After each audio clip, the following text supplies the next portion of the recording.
লা ইলাহা ইল্লাল্লাহু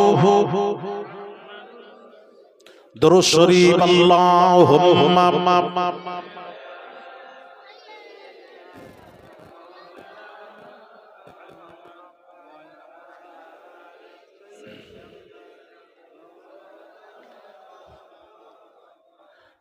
দোয়া করবে, দোয়া চাই, তোমরাও ছেলেরা দোয়া করবে যে পড়াশোনা করে আসতে পারে, বড় আলেম হয়ে গোটা দুনিয়াতে যেন দিনের দাওয়াত পৌঁছতে পারে। হ্যাঁ, আর পৃথিবীতে দাওয়াত পৌঁছতে গেলে দুটো ভাষা দরকার, একটা আরবি, একটা ইংলিশ। তো খায়ের, তো বাবাজি হাদিস শরীফ বলছি, নবীজি পাক জাবানের পাক কথা জুমার দিন শ্রেষ্ঠ কেন, কারণ কি, কি কারণে শ্রেষ্ঠ? শ্রেষ্ঠর কারণ বলছেন নবীজি বলছেন ফিহি খুলিকা আদম, আদম আলা নবিয়িনা আলাইহিস সালাতু ওয়াস সালাম পয়দা হয়েছিলেন যেদিন, সেই দিনটা ছিল জুমার দিন। আদম নবী জুমার দিন পয়দা হওয়ার কারণে ওই দিনটাও হয়ে গেল, আদম নবীর সাথে সম্পর্ক হওয়ার কারণে ওই দিনটাও হয়ে গেল শ্রেষ্ঠ দিন। শ্রেষ্ঠ দিন, খালি শ্রেষ্ঠ নয়, শুধু শ্রেষ্ঠ নবী বলেননি। হাদিসটা শুনুন, ইন্না হাযা ইয়াউমু ঈদিন জাআলাহুল্লাহু লিল মুসলিমিন, রাওয়াহু ইবনু মাজাহ। নবীজি বলছেন জুমার দিন শ্রেষ্ঠ শুধু নয়, মুসলমানদের জন্য জুমার দিন হলো ইয়াউমু ঈদ, ঈদের দিন। আর এর মৌলবীরা কি পড়াশোনা করেছে জানি না, এরা বলে দুইটি ঈদ ছাড়া আর ঈদ নেই। আমি এদেরকে বলি ওইটা বলবেন না, ওইটা বলেন না শোনা, ওইটা না বলে আপনারা বলুন দুইটি ঈদ ছাড়া আর ঈদ জানা নেই, এটা বলুন। ঈদ নেই বলবেন না, আর যদি বলেন নেই তাহলে আপনি দলিল প্রমাণ করান যে দুইটি ঈদ ছাড়া ঈদ নেই, আর আমি প্রমাণ করাচ্ছি ঈদ ছাড়া ঈদ নেই। এসো না, বসো না। আমি তো পুরো বাংলাদেশে এক সপ্তাহ হয়নি, আমার একটা প্রোগ্রাম ছিল, একটা প্রোগ্রামের জন্য বাংলাদেশে যেতে হয়েছিল, এই এক সপ্তাহ হয়নি। কথা বুঝতে পেরেছেন? বিশাল প্রোগ্রামে ফ্লাইটে করে গেলাম, একটা প্রোগ্রাম সেরে আবার আসতে হলো, আবার কন্টিনিউ জলসা আছে 16 তারিখ থেকে। ওখানে বলছিলাম ওটা বলবেন না, বলুন আমার জানা নেই। রাসূল পাক সাল্লাল্লাহু আলাইহি সাল্লাম বলছেন জুমার দিন শুধু শ্রেষ্ঠ দিন নয়, হাদিসটা শুনুন, ইন্না হাযা ইয়াউমু ঈদিন জাআলাহুল্লাহু লিল মুসলিমিন, রাওয়াহু ইবনু মাজাহ। নবীজি বলছেন জুমার দিন মুসলমানদের জন্য শুধু শ্রেষ্ঠ নয়, ইয়াউমু ঈদ, ঈদের দিন। আরেকটু জোরে, জুমার দিন কিসের দিন? ঈদের দিন। ভাইয়ের আমার, বাবাজিরা, হযরত ইবনু আব্বাস রাদিয়াল্লাহু তাআলা আনহু, তিরমিজির হাদিস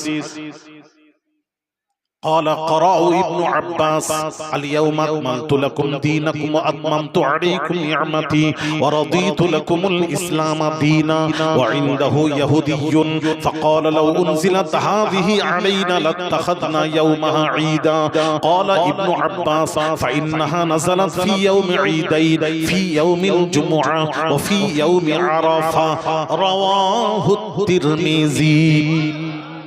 ইবনে আব্বাস রাদিয়াল্লাহু তাআলা আনহু তিনি সূরা মায়দার 3 নম্বর আয়াতে কারিমা তিলাওয়াত করছিলেন। আয়াতটা কি? ক্বালা আল ইয়াউমা আকমালতু লাকুম দীনাকুম ওয়া আতমামতু আলাইকুম নি'মাতি ওয়া রাদিতু লাকুমুল ইসলাম দীনা। এই 3 নম্বর আয়াতে কারিমা তিলাওয়াত করছিলেন। ওয়া ইনদাহু ইয়াহুদিয়্যুন, তার পাশে এক ইহুদি বসেছিল। ইহুদি বলতে লাগলো فقال لو انزلت هذه علينا لاتخذنا يومها عيدا। ইবনে আব্বাস আপনি আয়াতে কারিমা তিলাওয়াত করলেন, ওই আয়াতটা যদি আমাদের তাওরাত কিতাবে আসতো, ওটাকে আমরা ঈদ হিসেবে মানাতাম, খুশি করতাম, আনন্দ করতাম। ইবনে আব্বাস উত্তর কি দিলেন? ক্বালা ইবনে আব্বাস ফাইন্নাহা নাযালাত ফি ইয়াউমি ঈদাইন ফি ইয়াউমিল জুমুআ ওয়া ফি ইয়াউমি আরাফা। ইবনু আব্বাস বলেন, এই ইহুদি, ওটা তো আমাদের কাছে দুইটি ঈদ রয়েছে। একটা হলো নবীজি যখন আরাফার ময়দানে ছিলেন, আরাফার ময়দানে আয়াতটা নাজিল হয়েছিল। এই জন্য আরাফার দিনটাও ঈদের দিন, আর যেদিন নাজিল হয়েছিল ওই দিনটা ছিল জুমার দিন। সুতরাং আমাদের কাছে জুমার দিনটাও ঈদের দিন, আরাফার দিনটাও ঈদের দিন। জোরে জোরে বলুন, ওটা ঈদ হলো। আরাফার দিনও ঈদের দিন, জুমার দিনও ঈদের দিন। তাহলে মোট কটা হলো বৎসরে? 52টা জুম্মা, 52টা ঈদ। এটা হিসাব করো তো। এই মৌলবীরা বলে বৎসরে 2টি ঈদ ছাড়া ঈদ নেই। 52টা জুম্মা, 52টা ঈদ। ঈদুল ফিতর 54 নম্বর ঈদ, 54 নম্বর ঈদ ঈদুল ফিতর। আর আর হলো আরাফার দিন 9 জিলহিজ্জা।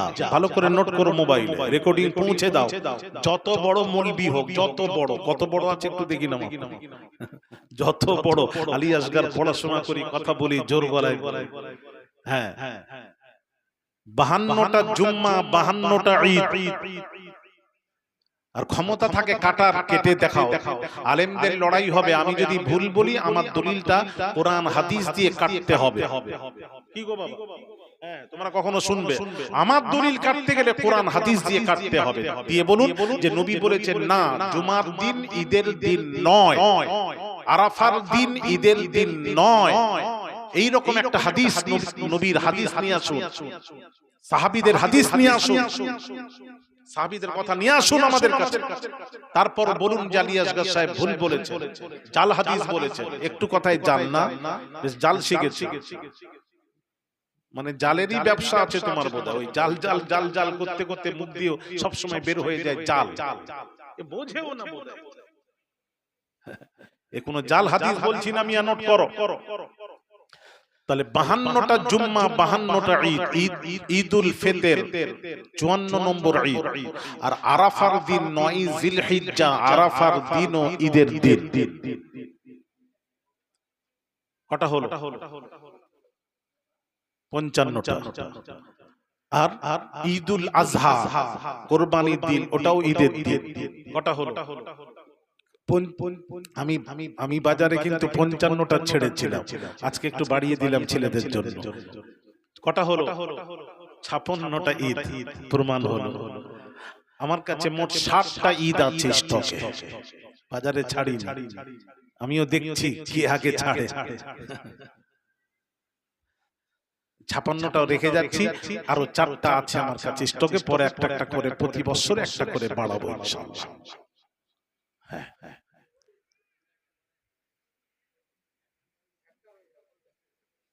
এতদিন শোনেনি কেন? আমার দরকার আছে না? মৌলী সাহেব, এটা নেই সেটা নেই, এসো জেনে যাই। কটা হলো? 56টা। আর একটু বাড়াবো না? থাক, সবাই বলছে না যখন জানার না। 60টা তো হবে, প্রশ্নই জাগেনি, তবে একটু বাড়িয়ে দেব। শোনো, 56টা হলো। হাদিস বলছি, এই শোনা, হাদিস বলছি। জামিউস সাগীর, জামিউস সাগীর। আচ্ছা, ইমাম তিরমিজি, তিরমিজি শরীফের হাদিসটাকে ইমাম আলবানী, আমি ওয়াহাবি যারা আহলে হাদিস লামাযহাবির ভাইদেরকে বলছি, কান খাড়া করে যদি থাকো, কেউ যদি নতুন হয়েছে এখন বুঝিয়েছো, তো কান খাড়া করে শোনো। লামাযহাবি গায়র মুকাল্লিদের ইমাম, তার কথা বলছি, আমাদের মৌলবীর কথা, কোন ইমামের কথা টানিনি। ইমাম আলবানী তিরমিজি শরীফটাকে 2 খণ্ড করেছে। সহিহ তিরমিজি 86 তার হাদিসে তিরমিজি দুই খণ্ড করেছেন। এক খণ্ডতে জয়ীফ হাদিসগুলি তুলেছেন, আরেকটি খণ্ডতে সহিহ হাদিসগুলি তুলেছেন। সহিহ হাদিসগুলি যেগুলো তুলেছেন ইমাম আলবানীর কথা বলছি, নোট করো মোবাইলে, ভিডিও করোনি, ভিডিও করো নে ছেলে, আমি ওয়াজ বন্ধ করে দেব, ভিডিও করো, রেকর্ডিং করো, রেকর্ডিং করো, রেকর্ডিং শোনাবে, আমি দলিল দিচ্ছি, ভিডিওটা দরকার কি আছে, মানা করছি করবে না। আমার কথা বুঝতে পারছো না তোমরা? ইমাম আলবানী দুই খণ্ড করেছেন, সহিহ আর জয়ীফ। সহিহ খণ্ডতে যে হাদিসটি এনেছেন কি বলেছেন? আরে ইমাম আলবানী তিরমিজির হাদিস, একটু লক্ষ্য করো, ইয়াউমুন নাহার, ইয়াউমুন নাহার, আইয়ামুত তাশরীক, ঈদুনা আহলাল ইসলাম, রাওয়াহু তিরমিজি। ইমাম তিরমিজি এই হাদিসটাকে সহিহ বলেছেন, হাযা হাদিসুন সহিহুল ইসনাদ, এই হাদিসের সানাদ সহিহ। ইমাম তিরমিজি বলেছেন সহিহ সানাদের হাদিস বলছি মিয়া, ইমাম আলবানী বলেছেন এই হাদিসটি সহিহ। ইমাম হাদিসটি কোথাকার? তিরমিজির হাদিস। হাদিসটি কি? ইয়াউমুন নাহার, ইয়াউমুত তাশরীক, ইয়াউমু আরাফা, ইয়াউমুন নাহার, আইয়ামুত তাশরীক, ঈদুনা আহলাল ইসলাম। হায় হায় হায়, তাহলে মোট কটা হয়েছিল? 56টা। এবার গোনো, আইয়ামুত তাশরীক, ঈদুনা আহলাল ইসলাম, ইসলামে আইয়ামুত তাশরীকটাও ঈদের দিন। হয়ে গেল তো? কটা হলো গোনো? না না, আইয়ামুত তাশরীক কাকে বলে? কোন দিনগুলোকে আইয়ামুত তাশরীক বলে? বলো ছেলেরা, বহু ওয়াজ শুনেছো, আমাকে উত্তর দিতে হবে, সঠিক উত্তর দাও। আইয়ামুত তাশরীক কোন দিনকে বলা হয়? একজন বলে দাও, একজন বলো দেখি, দেখি কি আছে। বেশি দূর যাব, সময় দিচ্ছি, অসুবিধা নেই।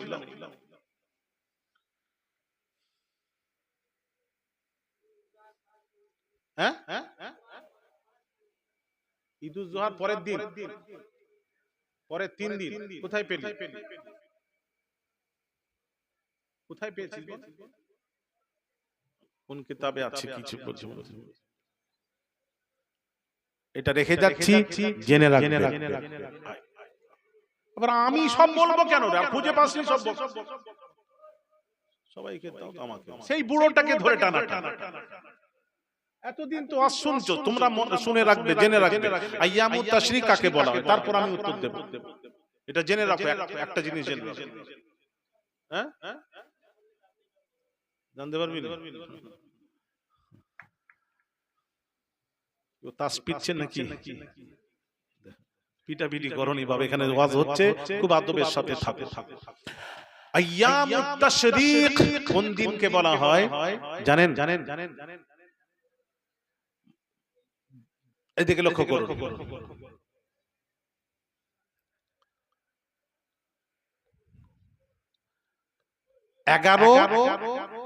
11ই জিলহিজ, 12ই জিলহিজ, 13ই জিলহিজ, এই 3 দিনটাকে বলা হয়, 3 দিনটাকে বলা হয় আইয়ামুত তাশরীক। এর সাথে কিন্তু আরো দুটো মিলিয়ে দিয়েছে, আরাফাত দিন আর ইয়াউমুন নাহার, এইটাকেও মিলিয়ে দিয়ে বলেছে 5 দিন আইয়ামুত তাশরীক। দেখেন না, কুরবানির সময় 9 জিলহিজ্জা ফজরের নামাজ পড়ে আপনাকে বলতে হবে, তাকবীর পড়তে হয়, আল্লাহু আকবার, আল্লাহু আকবার, লা ইলাহা ইল্লাল্লাহ, আল্লাহু আকবার, আল্লাহু আকবার, ওয়ালিল্লাহিল হামদ। ওয়াজিব, একবার পড়া ওয়াজিব, একবার পড়তেই হবে। কবে? 9 জিলহিজ্জার ফজরের নামাজ থেকে শুরু করতে হবে, 13ই জিলহিজ্জা আসরের নামাজ পর্যন্ত। এটাকে বলা হয় আইয়ামুত তাশরীক। কিন্তু হাদিস শরীফের কি আছে জানেন? ওই দুটো বাদ দিয়ে আইয়ামুত তাশরীক দুটো বাদ দিতে হয়, ওটাকে জয়েন করেছে, করে বলেছে ওটা কিন্তু ইয়াউমুন নাহার, ইয়াউমু আরাফা, এই দুইটা দিন আইয়ামুত তাশরীকের দিন বলা হয়নি। এটা নাম রাখা হয়েছে, নাম রাখা হয়েছে, কিন্তু আইয়ামুত তাশরিক আসল হলে 3 দিন, 11ই জিলহিজ্জা, 12ই জিলহিজ্জা, 13ই জিলহিজ্জা। আইয়ামুত তাশরিক কেন বলা হয়? প্রশ্ন। এই শব্দ কি কেন বলা হয়? 10ই জিলহিজ্জা আরবের মানুষেরা কুরবানি করত, কুরবানি করে পাহাড়ে গোশ শুকাতে দিত, ওই 3 দিন শুকাতে দিত, ওই শুকাতে দিত, ওটার নাম পড়ে গেল আইয়ামুত তাশরিক। তাহলে ইমাম তিরমিজি বলেছেন, এই শোনা, ইমাম তিরমিজি বলেছেন আইয়ামুত তাশরিক ঈদুনা আহলাল ইসলাম, ঈদুনা হাদিসের ইবারত পড়ছে ইমাম তিরমিজির হাদিস, হাদিসুন হাযা হাদিসুন সহিহুল ইসনাদ, হাদিসের সনদ সহিহ। আইয়ামুত তাশরিক ঈদের দিন, জোরে বলুন সুবহানাল্লাহ। ইসলামে আইয়ামুত তাশরিক ঈদের দিন। তাহলে বাবাজি 56টা ছিল, 56টার মধ্যে আরো 3টা যোগ দিন, 52টা জুম্মা, ভালো করে বোঝাচ্ছি, 52টা জুম্মা, 52টা ঈদ, ঈদুল ফিতর, ঈদুল আযহা, কটা হলো? 54 নম্বর। আরাফাত দিন 55 নম্বর ঈদ, 55 নম্বর ঈদ। হ্যাঁ, এবার আসুন আরো 3 যোগ দিন, 11, 12, 13, 55, 56, 57, 58, 58টা ঈদ ইসলামে, ঈদুনা আহলাল ইসলাম, 58টা ঈদ, জোরে বলুন সুবহানাল্লাহ। কটা ঈদ হলো? 58টা ঈদ। তাহলে বাড়িয়ে দিলাম, একদম 3টা বাড়িয়ে দিলাম একসাথে। হ্যাঁ, দুটো বাকি আছে, ওটা পরে হবে দুটো, আবার এখন কেন? না না, এখন নাই, দুটো তোমরা বলবে, আর বলবো না। আচ্ছা আচ্ছা, আর একটু তোমাদের রিকোয়েস্ট আর একটু বলে দিই, বলবো কবে? আবার আমার শুনে আবার আমাকেই শোনাবে তো দুদিন পর। হ্যাঁ, তুই সত্যি বলতি বোধহয় শুনেছিস, সত্যি বুকে হাত দিয়ে কথা বল না, কোথা থেকে কথাও বলে, তবে বলবো, তবে আমার ওয়াজ আমাকে শোনাবেননি বলেন, তাহলে বলছি। আমার কাছে শুনে আবার আমাকেই বলে, অন্য জায়গায় বল না তোরা, এতদিন তো শুনিস, আমি বলবো তুই জানবি, তখন তোমরা জানবে। হ্যাঁ, আচ্ছা বাবা, এবার আসুন আমি একটু গল্প কথা বলি। তাহলে আরাফার দিন ঈদের দিন, জুমার দিন ঈদের দিন। জুমার দিন ঈদের দিন কেন? এখানে 2টি কারণ। একটা হলো জুমার দিনে, ওই জুমার দিন আল্লাহর নবী, এই আয়াতটা একটা কোরআনের আয়াত, একটা আয়াত নাযিল হওয়ার দিন যদি ঈদের দিন হয়। জুমার দিন ঈদের দিন কেন? সূরা মায়দার 3 নম্বর আয়াতটা নাযিল হয়েছিল আরাফার দিন। ওই আরাফার দিন নাযিল হওয়ার কারণে, একটা আয়াত নাযিল হওয়ার কারণে যদি ঈদের দিন হয়, তাহলে যে নবীর উপর 30 পারা কোরআন নাযিল হলো, 30 পারা কোরআন ওয়ালা নবী যেদিন আসছেন, সেদিনটা কি ঈদের দিন নয়? একটু বলো, একটু বিবেকটা কাজে লাগাও, বিবেকটা কাজে লাগাও। নাম্বার 2, ভাইয়ের আমার বাবাজিরা, দয়াল নবীর পাক জবানের পাক কথা নবীজি বলেন, ফিহি খুলিকা আদম, আদম আলা নবিয়িনা আলাইহিস সালাতু ওয়াস সালামের জন্ম হয়েছিল, পয়দা হয়েছিলেন জুমার দিন। আদম নবী জুমার দিন পয়দা হওয়ার দরুন ওই দিনটাও হয়ে গেল ইয়াউমুল ঈদ, ঈদের দিন। জোরে জোরে বলুন। তাহলে আমার উত্তর দেবেন, তাহলে আদম নবীর পয়দাইশের দিন যদি ঈদের দিন হয়, যে নবীর উসিলায় আদম নবী সৃষ্টি, যে নবীর উসিলায় আদম নবী সৃষ্টি, নবী না এলে আদম, একটু সবাই জোরে বলো, আদম নবী আসতো না, আসতো না, আসতো না। আমার নবীর জন্যই কুল কায়নাত আদম সৃষ্টি। এক নাম্বার 2 হলো বাবাজি, আদম নবীর পয়দাইশের দিন যদি ঈদের দিন হয়, যে নবীর উসিলায় আদম নবী সৃষ্টি, যে নবীর উসিলায় আদম নবীর তওবা কবুল। বাচ্চাদের কথা বললে একটু মানা করে দাও। যে নবীর ওসিলায় আদম নবী সৃষ্টি, যে নবীর ওসিলায় আদম নবী তওবা কবুল। আদম আলা নবিয়িনা আলাইহিস সালাতু ওয়াস সালাম বেহেশতে থাকাকালীন, বাবা বেহেশতে